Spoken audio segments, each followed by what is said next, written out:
The most important thing is your support. We play for you. We try to make you proud.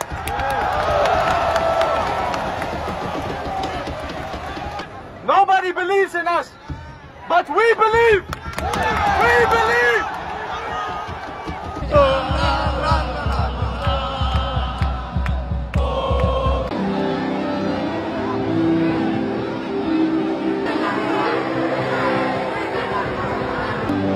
Kelas, 1 poin penting.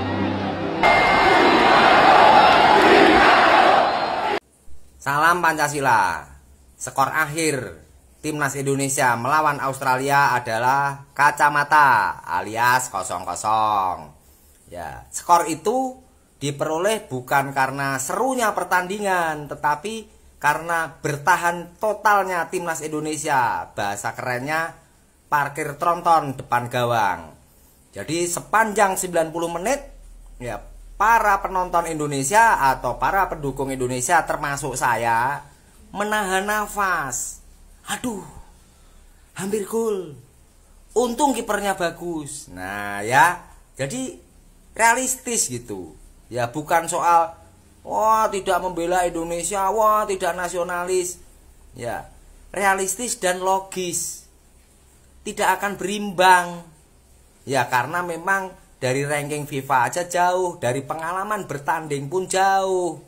Ya, makanya sering saya ingatkan, ya kalau susunan Timnas Indonesia sekarang sangat mentereng dengan nilai margin atau nilai keseluruhan pemain berapa miliar atau berapa triliun.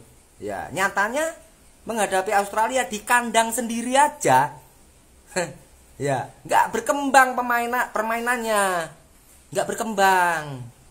Ya, Sintayong aja kelihatan bingung mau diganti siapa ini gitu, sulit gitu. Karena memang pergerakan pemain Australia ini luar biasa dengan tinggi badan yang melebihi rata-rata tinggi badan Indonesia berapa kali itu. Ya, jadi bagaimana nanti ketika harus masih melawan Jepang ya atau main di kandang Australia? Main di kandang sendiri aja dikurung segitu ketatnya. Ya, muter-muter di setengah lapangan doang. Mau nyerang nggak bisa, mau nyerang nggak bisa. Ya, prihatin nggak? Ya prihatin. Aku aja tadi sampai meneteskan air mata menyaksikan Timnas Indonesia ini dikurung seperti itu. Padahal para pemainnya sudah katanya pemain-pemain hebat dari Eropa, terutama Belanda. Ya, Timnas cabang Belanda kok mainnya ya jauh di bawah Persis Solo itu. Ya, jadi tidak ada perlawanan sedikit pun gitu. Ya, jadi gimana lagi cara ngomong, cara menjelaskan ke kalian? Ya, bagaimana nanti skor di Australia, di kandang Australia? Ya, pasti kalian semua pengennya Timnas menang di kandang Australia, yang ngimpi. Ya, terus lawan Jepang nanti kamu pengen melihat beradu serangan, ya kan? Beradu taktik, nafas sama-sama kuat. Enggak. Ya masih jauh.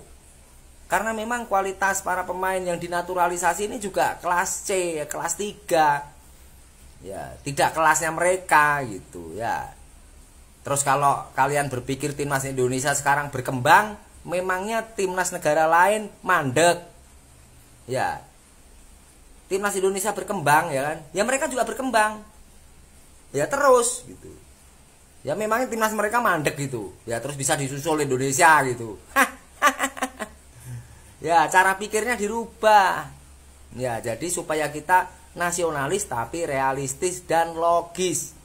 Ya kalau menyaksikan keseluruhan pertandingan tadi, memang akhirnya ya saya sendiri juga tidak yakin kalau timnas ini berhasil lolos Piala Dunia.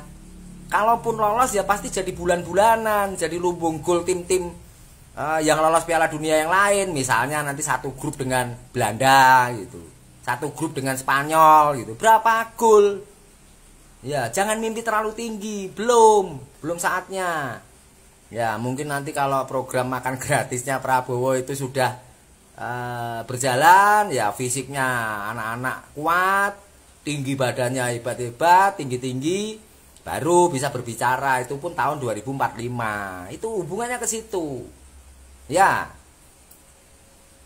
Coba nanti lihat saat pertandingan di kandang Australia. Ya, di kandang kita aja mereka super power. Ya, terus nanti coba kita lihat pertandingan melawan Jepang. Ya, melawan Cina, Bahrain gitu-gitu bisa mengalahkan Australia. Memang gampang kita kalahkan. Ya, sulit.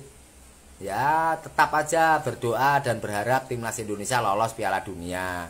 Tapi juga perlu berpikir bahwa kalau lolos Piala Dunia, terus bagaimana? Ya, karena ngejarnya terlalu jauh, ngejarnya itu ya terlalu jauh sekali gitu. Ya, untuk bisa seimbang dengan tim dari sesama Asia macam Jepang, Australia, Arab Saudi, Irak.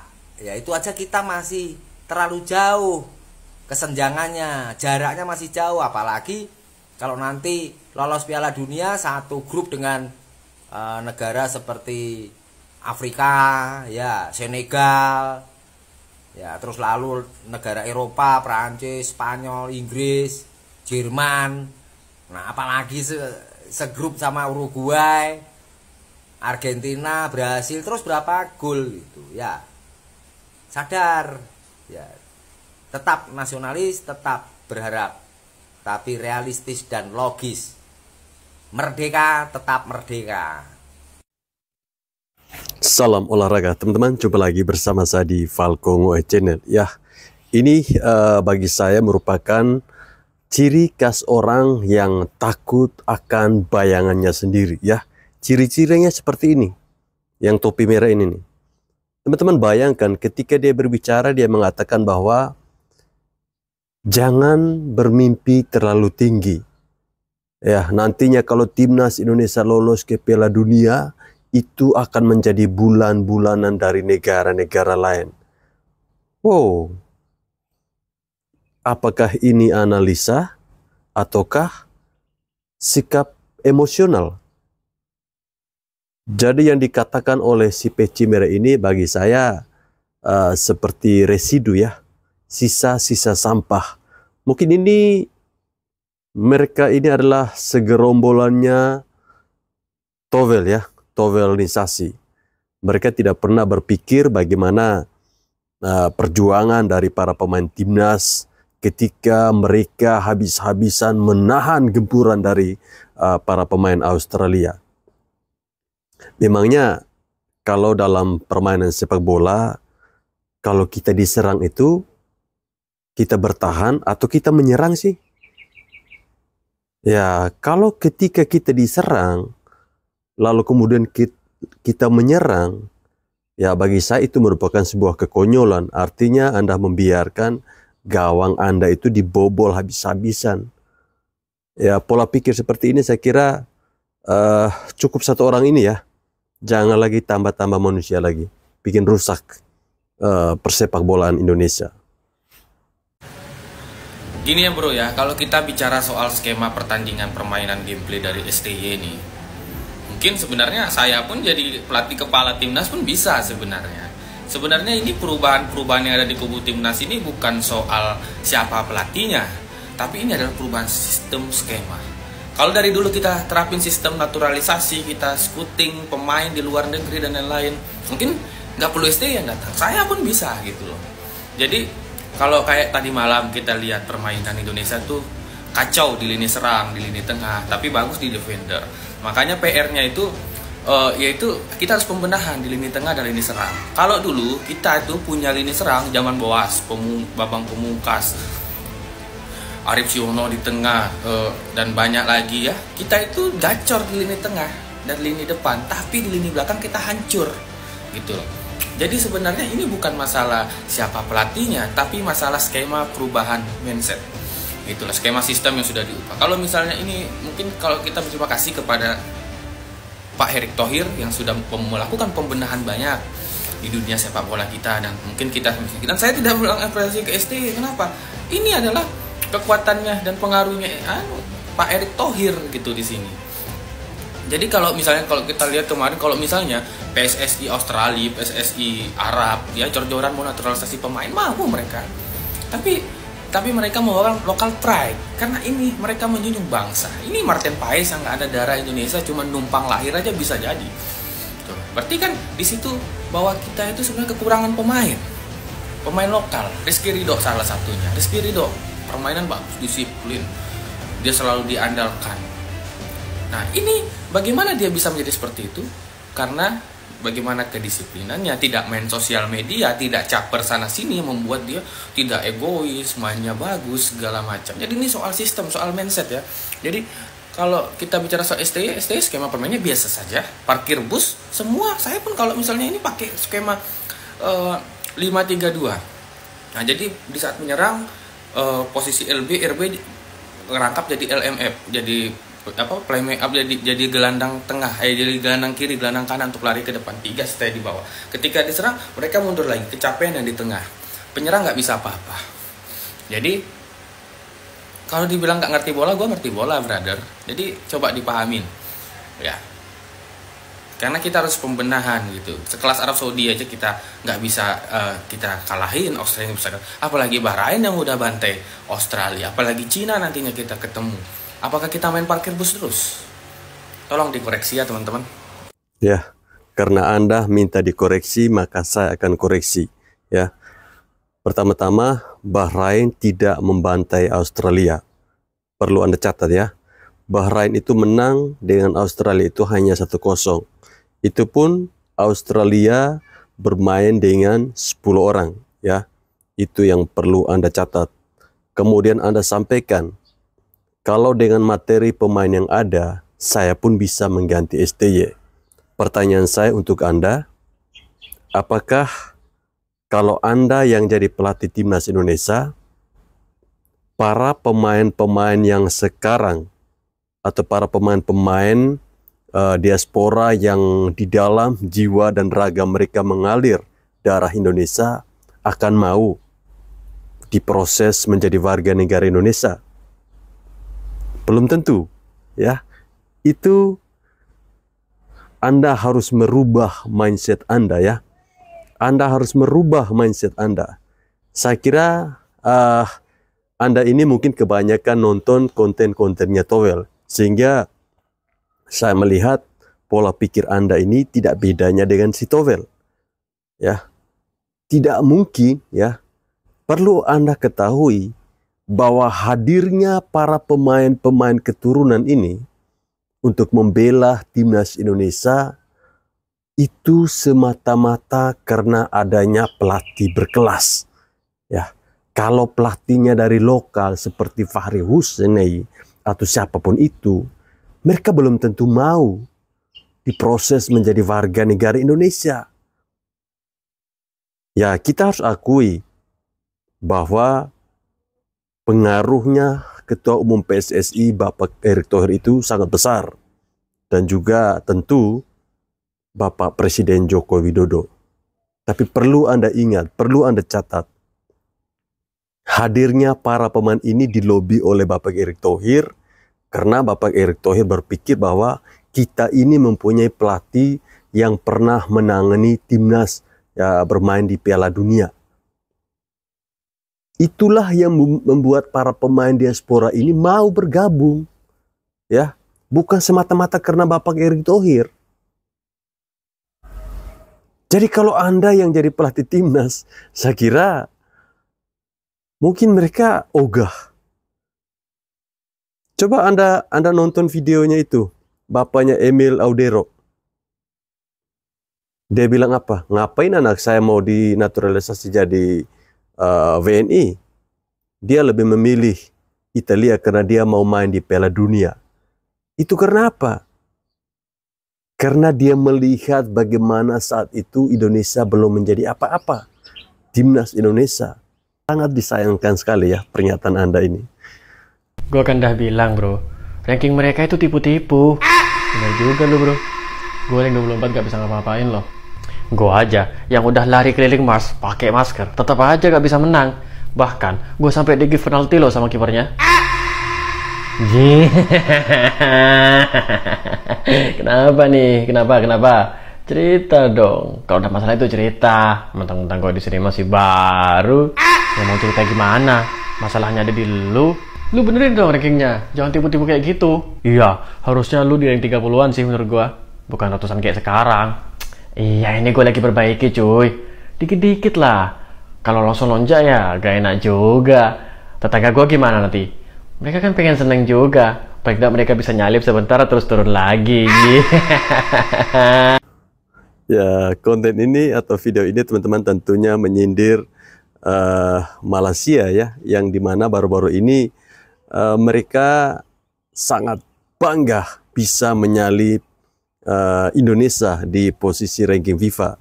Saat itu ketika Malaysia memenangkan turnamen Piala Kemerdekaan, di mana piala itu adalah dibuat sendiri oleh Malaysia, kemudian mereka sendiri yang mengundang negara-negara itu, dan pada akhirnya mereka sendiri juga yang juara. Dan itu ternyata masuk dalam kalender FIFA juga, sehingga siapapun yang menang dalam pertandingan di Piala Kemerdekaan itu masuk dalam poin FIFA. Jadi kemarin mereka menyalip timnas Indonesia di ranking 131 ya. Kemudian timnas Indonesia saat itu di posisi 132. Nah, itu cuma bertahan 1 hari ya. Setelahnya ketika timnas Indonesia berhasil menahan imbang Australia, langsung ya lompat drastis naik ke 129, dan Malaysia sendiri turunnya di 132. Ya, wajar saja kalau ada orang-orang yang membuat konten seperti ini ya. Oi dan oi. Adalah peminat negara gergasi bola sepak Asia Tenggara. Pasukan terhebat, pasukan terkuat Asia Tenggara iaitu Indonesia. Ada orang tanya kat aku, kenapa Indonesia bermain secara bertahan bertemu dengan Australia? Berbeza ketika bertemu dengan Arab Saudi tempoh hari. Macam ni lah. Ini pendapat peribadi aku tau. Mungkin jurulatih Shin Tae-yong mengenal pasti bahawasanya kualiti Australia lebih bagus daripada Arab Saudi. Jadi dia berpendapat, mungkinlah dia berpendapat, sekiranya Indonesia bermain dengan corak yang sama menghadapi Australia dengan menggunakan corak yang sama ketika menghadapi Arab Saudi tempoh hari, kemungkinan Indonesia akan kalah perlawanan semalam kerana kualiti pemain Australia jauh lebih baik daripada Arab Saudi. Jadi mungkin dia mengambil pendekatan untuk lebih bertahan untuk sekurang-kurangnya mendapatkan satu mata. Tetapi cuba juga untuk mencari kemenangan dengan bermain secara serangan balas, defend and counter. Jadi mungkin beliau berpendapat sedemikian, dengan bermain secara defend and counter sekurang-kurangnya dapat seri, dapat mengelakkan daripada kalah di gelanggang sendiri. Mungkin dia juga cuba juga untuk mendapatkan kemenangan dengan counter attack, tetapi malangnya pemain Indonesia gagal melakukannya di atas padang, hanya sekadar mampu seri saja. Kadang-kadang dalam bola sepak ni taktikal main peranan yang penting. Tak boleh guna corak yang sama bertemu lawan yang berbeza. Mesti ada variasi. Mesti ada kepelbagaian taktikal. Kena ingat juga, jurulatih yang bijak, jurulatih yang hebat ialah jurulatih yang mampu manfaatkan kemampuan kelebihan senarai pemain, jumlah pemain yang dia ada. Dalam masa sama, jurulatih yang hebat, seorang tactician yang bagus, dia mampu maksimumkan kelebihan pemainnya dan minimumkan kelemahan pemainnya. Jadi tak boleh dipersalahkan kenapa Shin Tae-yong memilih pendekatan untuk bertahan. Ini menunjukkan beliau seorang yang realistis dan optimis, dan realistis. Dia tahu pendekatan bertahan sekurang-kurangnya mampu memberikan satu mata. Lebih baik seri daripada kalah. Itu je lah pendapat saya. Penyokong-penyokong timnas Indonesia, mana suaranya? Kesini kamu datang dan komen. Jangan lupa follow TikTok saya. Bantulah TikTok saya ni mendapat 1 juta view dan juga mendapat 10,000 follower. Boleh tolong tak? Apapun Okey. Ya, ini ya bagi saya merupakan sebuah analisa yang sangat-sangat masuk di akal ya. Ketika orang Malaysia memandang bagaimana taktik yang diterapkan oleh Coach Sintayong dalam laga melawan Australia, bahwa Coach Sintayong melihat bagaimana kualitas pemain antara Australia dengan Indonesia, mungkin ya itu bisa dilihat dari ranking FIFA 24 dengan 132 ya ketika itu. Tidak ada salahnya ketika Coach Sintayong harus menerapkan parkir bus atau bertahan. Lebih baik imbang daripada kalah ya. Ini merupakan sesuatu yang baik.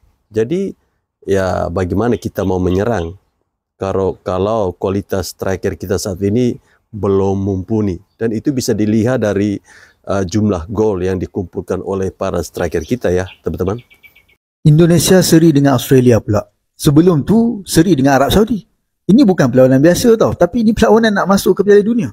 Saya perhatikan ramai kata kononnya Indonesia main tak menyerang, hanya bertahan. Persoalannya benda tu salah ke? Tak salah pun kan?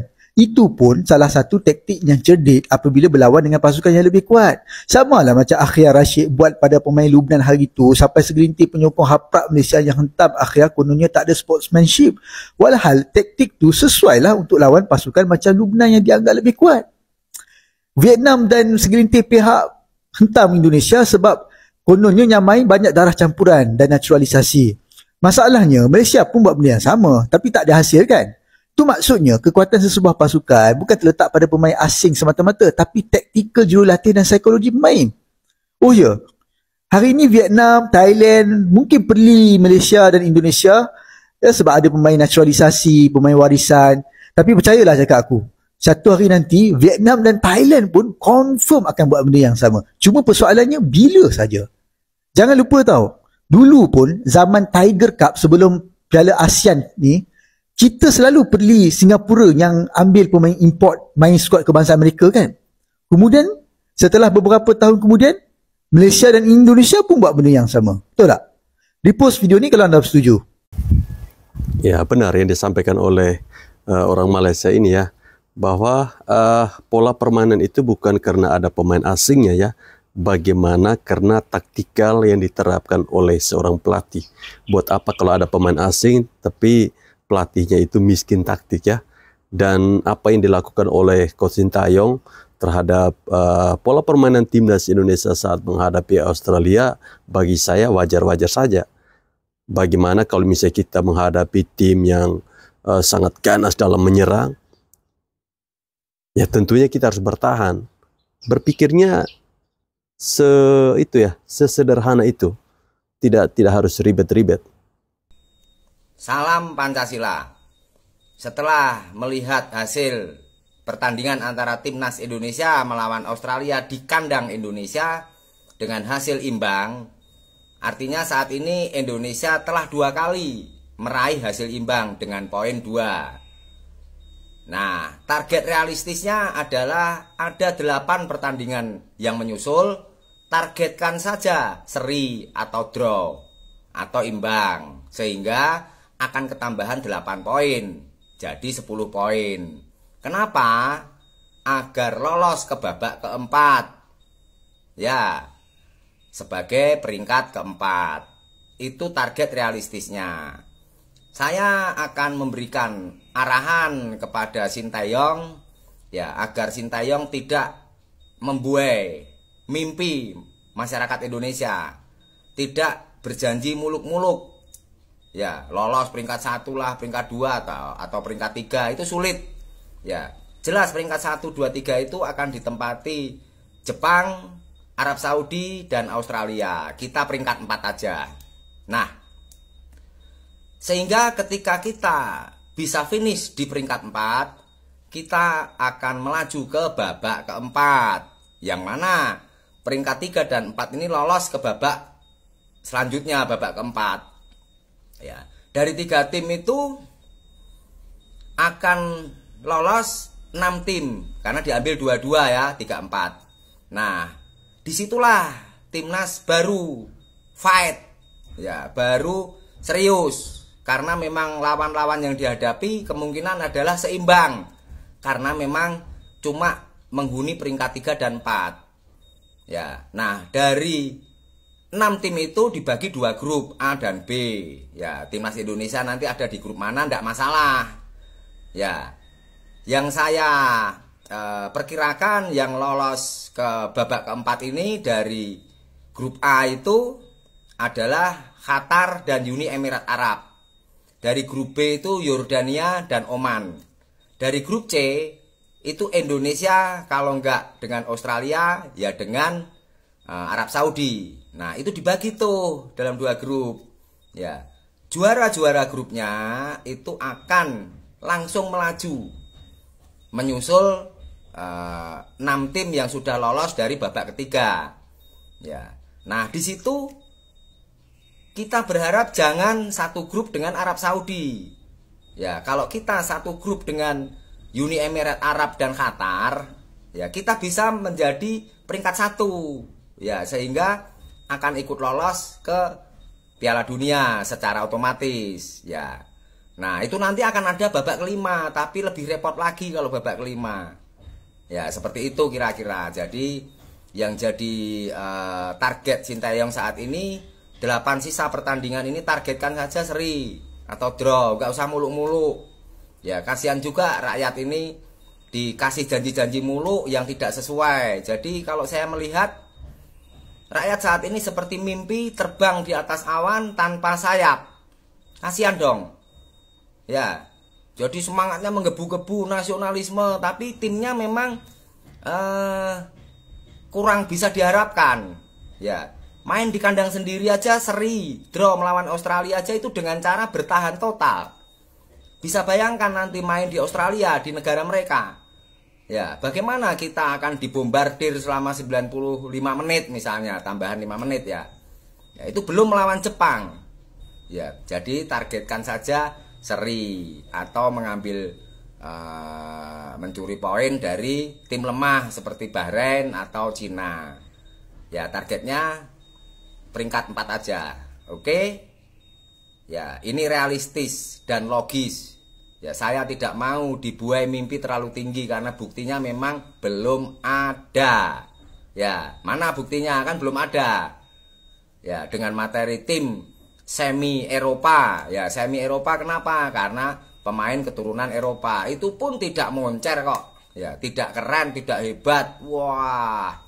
Ya, tidak seperti yang saya bayangkan dan kalian bayangkan. Begitu kira-kira. Oke?